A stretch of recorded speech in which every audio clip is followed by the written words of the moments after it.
Sup everyone, this is Marley Hatsune. I'm going to do another creepypasta reading.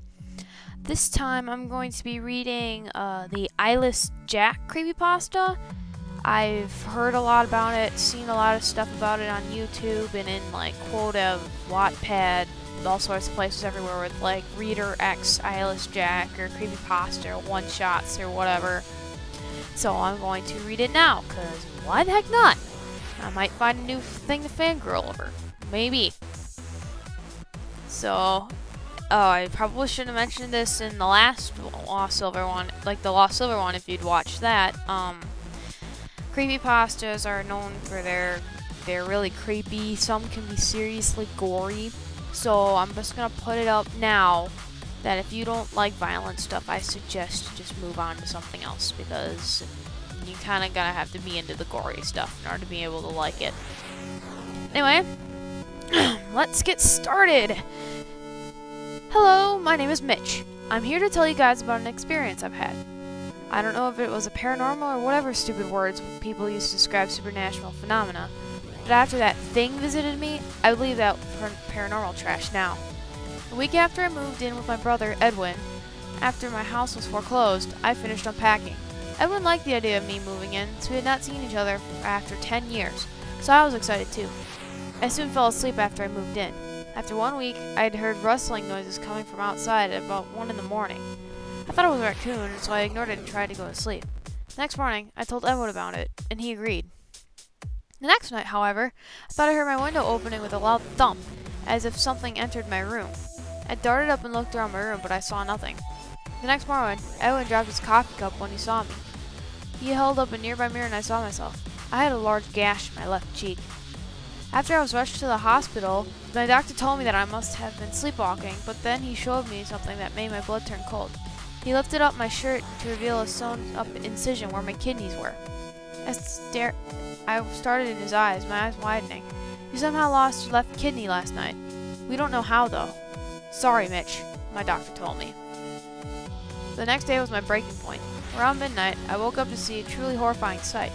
I was staring face to face with a creature with a black hoodie and a dark blue mask with no nose or mouth staring down at me.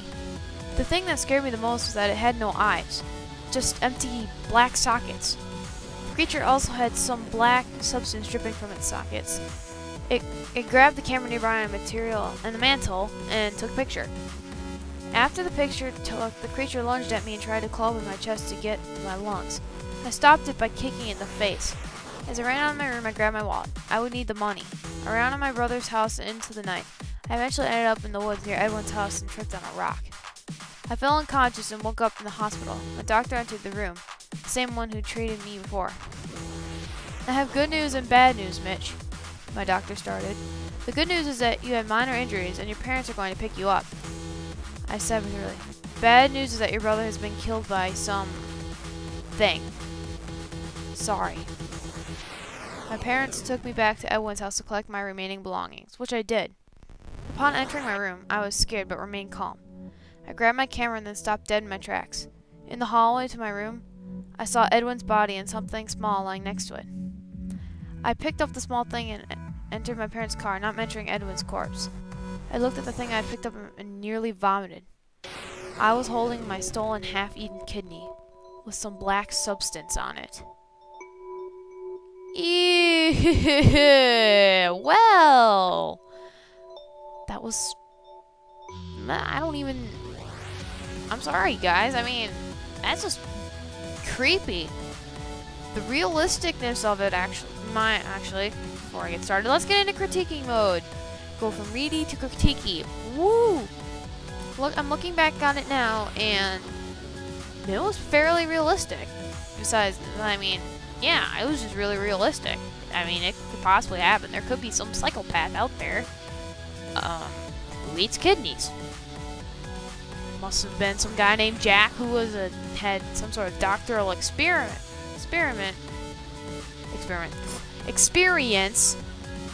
and was able to take people's kidneys and eat them, which, oh, that was gross. Man, oh man, that was gross.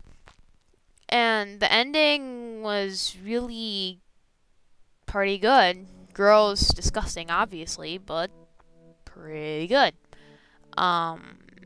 This is actually a fairly short one compared to Lost Silver, if you listen to my other one. And because Lost Silver was like 2 pages long, where this one I barely had to scroll at all. Sorry if there's any awkward transitions, it was because I was trying to fix my, I'm sorry, I'm losing my train of thought. I was trying to fix my window that I was reading the creepypasta in, and it turned it out because I was trying to keep an eye on my recording device. I use Audacity. So, yeah. Now you know what I use. Ha ha ha. And so I was trying to get it so I could keep an eye on the recording and keep an eye on what I was reading. So, sorry if there's any awkward transitions or anything like that. But yeah, this was a fairly creepypasta, and it lives up to the creepypasta name in my opinion. And to be honest, although it was very disgusting, I rather enjoyed it. I don't know about you guys, but I enjoyed it. Is that a bad thing? I don't know. You tell me. Leave a comment in the description. Call me a freak or whatever. I really don't mind. It doesn't matter. It doesn't bother me.